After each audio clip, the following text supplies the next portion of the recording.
तो आज मैं आपको सिखाने जा रहा हूँ स्ट्रेटनिंग का प्रोसेस। पता है स्ट्रेटनिंग तो है, सबको पता होता है, प्रोसेस तो सबको पता है कि कैसे करना होता है, क्या करना होता है। लेकिन सबसे मेन जो प्रॉब्लम आती है मेन है थ्योरी।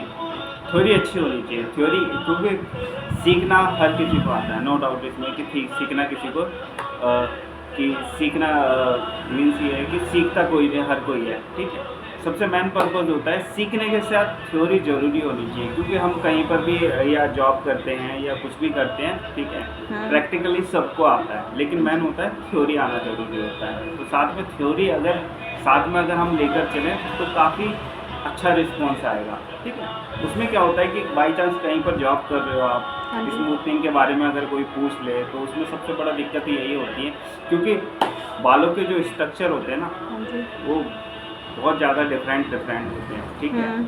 जिसमें 3 टाइप के हेयर तो होते ही हैं, ठीक है। पहला आपका होता है क्या नाम, वर्जन हेयर होते हैं। वर्जन हेयर का मतलब सीधा सा एक सिंपल सा मीनिंग है, जिसने कभी भी ज़िंदगी में कोई केमिकल यूज़ ना करा, ठीक है, वो होते हैं वर्जन हेयर। एक होते हैं डैमेज हेयर, जिसमें बहुत चीज़ें ट्राई कर रखी हों, उसमें स्ट्रेटनिंग करना बहुत हार्मफुल होता है, मतलब कि बहुत तरीके से किया जाता है उसकी स्ट्रेटनिंग। अगर आप डायरेक्टली केमिकल वगैरह वैसे कर दोगे तो उसके बाल ज़्यादातर ड्राई हो जाएंगे, ड्राई भी हो सकते हैं, और दूसरी बात सबसे बड़ी बात है कि उसके बाल डैमेज बहुत बुरी तरीके से हो जाएंगे। तो उससे बचने के लिए, ठीक है, कुछ प्रोसेस होते हैं, तो उसके साथ अगर हम स्ट्रेटनिंग करते हैं तो काफ़ी अच्छा रिस्पॉन्स मिलेगा तुम्हें, ठीक है। दूसरी चीज़ बताना चाहता हूँ, तीसरा होता है आपका जो केमिकल टेड हेयर होते हैं, जैसे कि लाइक जिसने ज़्यादातर कलर्स वगैरह करवा रखे हैं। कलर से क्या होता है कि हल्के हल्के करके जो कंटिन्यू कलर्स वगैरह करवा देता है या हाईलाइट वगैरह करवा देता है, तो उससे क्या होता है डैमेज हेयर हो जाते हैं, बहुत अच्छी तरीके से डैमेज होता है।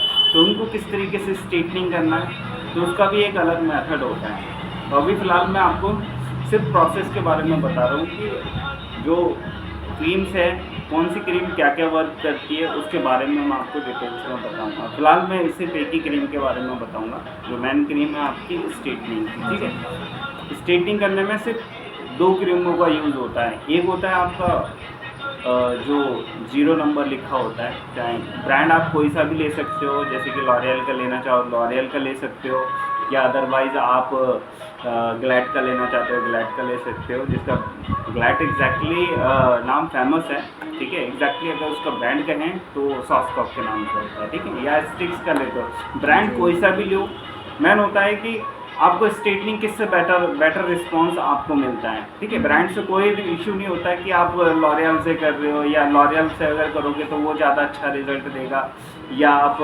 सॉफ्टकॉप से करोगे तो वो ज़्यादा अच्छा रिज़ल्ट देगा, या फिर आप स्टिक्स का ब्रांड का यूज़ करते हैं या वो अच्छा रिज़ल्ट देगा। कोई मैटर नहीं करता ब्रांड, बस मेन होता है कि क्वालिटी अच्छी हो। कोई भी प्रोडक्ट यूज़ करो, ठीक है, सबका मेन पर्पज़ होता है सिर्फ बालों को स्ट्रेट करना। तो ब्रांड आप कोई सा भी ले सकते हो, कोई फ़र्क नहीं पड़ता स्ट्रेटनिंग में, ठीक है। बालों के लिए तो सभी वही होते हुए, बालों के लिए तो सभी एक जैसे होते हैं ना। हाँ, बालों के लिए सारे एक जैसे ही होते हैं, ठीक है। बाकी मैन होता है करने के ऊपर, जितना एक्सपीरियंस बढ़ता रहेगा उतना ही आपको समझ आती रहेगी कि किस चीज़ में क्या क्या चीज़ का मैन क्वालिटी, जैसे कि किसी भी ब्रांड में मैन प्रोडक्ट चेक करना हो, क्वालिटी देखना हो, ठीक है, उसके बारे में मैन होता है। तो सबसे मैन होता है कि प्रोडक्ट की क्वालिटी A1 होनी चाहिए। प्रोडक्ट की अगर क्वालिटी अगर A1 होती है तो कोई दिक्कत ही नहीं है, ठीक है। बस लोकल ना हो, इस चीज़ों का ध्यान रखना पड़ेगा कि लोकल ना हो प्रोडक्ट, क्योंकि लोकल मार्केट में ज़्यादा रिस्पॉन्स, मतलब कि ज़्यादा ये आते हैं। क्यों कोई वो तो होती होगी पहचान वगैरह। पहचान जब आप कंटिन्यू करना स्टार्ट कर दोगे ना स्ट्रेटनिंग वगैरह, जब कंटिन्यू करोगे स्ट्रेटनिंग, तो आपको अपने आप ही प्रोडक्ट की फील के अकॉर्डिंग पता चल जाएगा कि हाँ उस प्रोडक्ट में क्या डिफ्रेंशिएशन मिल रहा है हमें। क्योंकि फिजिकली अगर देखो तो सारे प्रोडक्ट एक जैसे ही लगते हैं, लोकल अगर देखोगे या ओरिजिनल अगर देखते हो तो कॉपी में फ़र्क नहीं कर पाओगे। जो इनसाइड जो प्रोडक्ट होता है उसको जब आप यूज़ करते हो तब उसके बारे में ही तब जाकर पता चलता है आपको कि हाँ ये लोकल प्रोडक्ट है या ये ओरिजिनल प्रोडक्ट है, ठीक है। तो पहला जो प्रोडक्ट होता है वो हमारा एक स्ट्रेटनिंग क्रीम होती है, ठीक है। 2 प्रोडक्ट यूज़ किए जाते हैं स्ट्रेटनिंग क्रीम में, हमेशा जो हेयर को स्ट्रेट किया जाता है तो उसमें 2 क्रीमें यूज़ की जाती है। एक होता है आपकी स्ट्रेटनिंग क्रीम, दूसरी होती है न्यूट्रलाइज़र, ठीक है। तो पहले हम बताएंगे आपको कि स्ट्रेटनिंग क्रीम का क्या यूज़ होता है। तो स्ट्रेटनिंग क्रीम का सबसे बड़ा जो यूज़ होता है वो स्पेशल बॉन्ड को न्यूट्रलाइज करने के लिए, मीन्स ये है कि न्यूट्रलाइज नहीं बोलूँगा, खैर उसको सिर्फ बॉन्ड तोड़ने का काम करता है। अब तोड़ना का मीनिंग अगर मैं आपको समझाऊँ तो हमारे जो हेयर में होती है वो 3 लेयर होती है, वो एक दूसरे से जॉइंट हो रखी होती है, ठीक है। तो जो क्रीम बॉन्ड तोड़ने का मतलब ही यही होता है कि जब हम प्रॉपर तरीके से अगर हम उस क्रीम को अप्लाई, पहला होता है अप्लाई करना, अप्लाई अच्छी तरीके से करना चाहिए, ठीक है। मैंने कई जगह देखते हैं कि हम घबरा जाते हैं कि स्ट्रेटनिंग में यार मतलब कि क्या क्या चीज़ों को फॉलो अप करें जिससे कि प्रॉपर तरीके से स्ट्रेट हो जाए, लास्ट में जो रिज़ल्ट आए वो परफेक्टली मिले।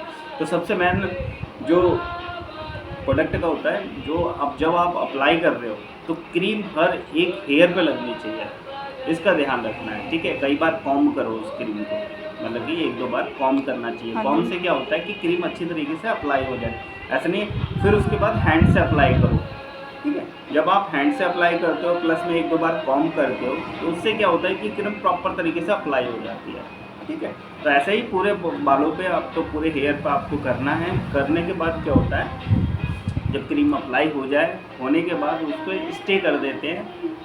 अब सबसे बड़ा मेन रीज़न होता है कि हमने क्रीम तो अप्लाई कर दी, ठीक है। अब कितना टाइम तक हमें रखना है वो मेन मेजर पॉइंट होता है आपका क्रीम को, क्योंकि क्रीम तो कोई भी अप्लाई कर लेता है, जो हेयर स्पा करता है वो भी अप्लाई कर लेता है, कोई दिक्कत नहीं है, ठीक है। अच्छी तरीके से होना चाहिए अप्लाई। दूसरा मेजर पॉइंट आता है कि टाइम का रेशियो क्या रखें किसी प्रोडक्ट, उसका मेन सबसे बड़ा फंडा होता है कि आप पहले जब कस्टमर आता है आपके पास तो उसके लिए सबसे बड़ा मैटर करता है कि उसके बालों को हमेशा चेक करना चाहिए बाल, ठीक है। अगर वर्जन हेयर है जिसने कभी ज़िंदगी में कोई भी केमिकल यूज़ नहीं करा है तो उसमें आप अगर 45 मिनट भी अगर केमिकल लगा कर छोड़ दोगे ना तब भी कोई प्रॉब्लम नहीं आएगी उसकी हेयर में, ठीक है। वर्क एकदम प्रॉपर तरीके से करता है, ठीक है। दूसरा मेन फैक्ट होता है कि अगर उसके केमिकल टेड हेयर हैं तो उसमें टाइम पीरियड हमें रेशियो कम करना पड़ता है, ठीक है। उसमें बहुत सारे प्रोसेस हैं, वो मैं आगे आपको समझाऊंगा। फिलहाल मैं सिर्फ क्रीम के बारे में समझा रहा हूँ आपको, ठीक है। तो मेन है कि आपको अप्लाई करना है, टाइम का रेशियो रखना है। टाइम का रेशियो मिनिमम आपका 30 मिनट से लेकर, होने को तो 10 मिनट भी हो जाता है, वो अलग अलग हेयर के ऊपर डिपेंड करता है कि आप 10 मिनट में भी रिमूव कर दोगे क्रीम, ठीक है। हाँ जी। उसका सबसे बड़ा रीज़न है बालों का स्ट्रक्चर देख के, ठीक है। अगर वर्जन हेयर आपके पास अगर कोई कस्टमर आता है जिसके वर्जन हेयर, जिसने कभी कोई केमिकल यूज़ नहीं करा, तो उसके ऊपर आपको क्या करना है, प्रॉपर तरीके से केमिकल अप्लाई करो। 45 आधा घंटा छोड़ो, 45 मिनट छोड़ो, जैसे आप छोड़ते हैं कंप्लीट टाइम पीरियड कंप्लीट हो जाता है, फिर उसके बाद एक बार चेक करना पड़ता है हमको हेयर, जिसको हम कहते हैं बॉन्ड टूटना, ठीक है। बॉन्ड टूटने का मतलब ही होता है कि जो 3 लेयर होती है हमारी हेयर में, जो 3 लेयर्स होती हैं, तो उनको क्या होता है जब हम खींचते हैं, खींचकर जब हेयर को देखा जाए तो इलास्टिसिटी जनरेट हो जाती है उसमें। इलास्टिसिटी से क्या होता है कि बाल जब खींचने लगता है, ठीक है, समझ लो कि जो लेयर है वो डिवाइड हो चुकी है, ठीक है। डिवाइड का मतलब कि 3 लेयर आपस में जॉइंट नहीं है, जैसे पहले जॉइंट होती थी वो अब नहीं है, वो खींच रही है अब, ठीक है। तो उस प्रोसेस को कहते हैं बॉन्ड टूटना, ठीक है। तो पहली क्रीम का जो काम होता है स्पेशल, वो होता है सिर्फ बॉन्ड को तोड़ना, मतलब कि बिल्कुल नाजान कर देना।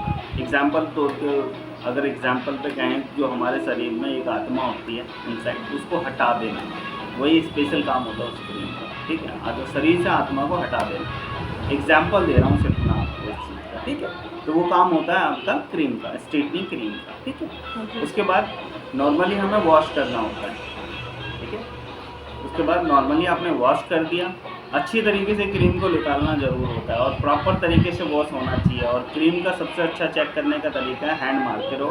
हैंड जब हेड वॉश जब आप कराते हो जिस टाइम, तो उस टाइम क्या करना होता है कि नॉर्मली चेक करते रहो और रिंस करता हुआ पानी को हमेशा चेक करते रहना। नहीं, जैसे ही आपका क्लीन पानी दिखने लगे आपको, तो समझ लो केमिकल प्रॉपर तरीके से निकल चुका है। लेकिन हैंड करते रहना है। हैंड करने के बाद जब आप देखोगे ना नीचे जब पानी निकल रहा हो, तो उस पीरियड पे क्या होता है, तो आपको ये पता चल जाता है अब पानी एकदम क्लीन निकल रहा है, तो इसका मतलब हो गया हेड वॉश आपका प्रॉपर तरीके से हो चुका है, ठीक है।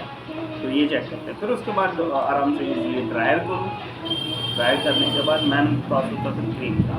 तो अभी तो मैं फ़िलहाल आपको इतना ही बता रहा हूँ कि क्रीम का क्या प्रोसेस होता है, ठीक है। और जो नेक्स्ट टाइम मैं बताऊंगा आपको, फिर उसके बाद बताऊंगा आपको क्रीम के बाद हमें आगे का क्या क्या प्रोसेस यूज़ करना पड़ता है, ठीक है।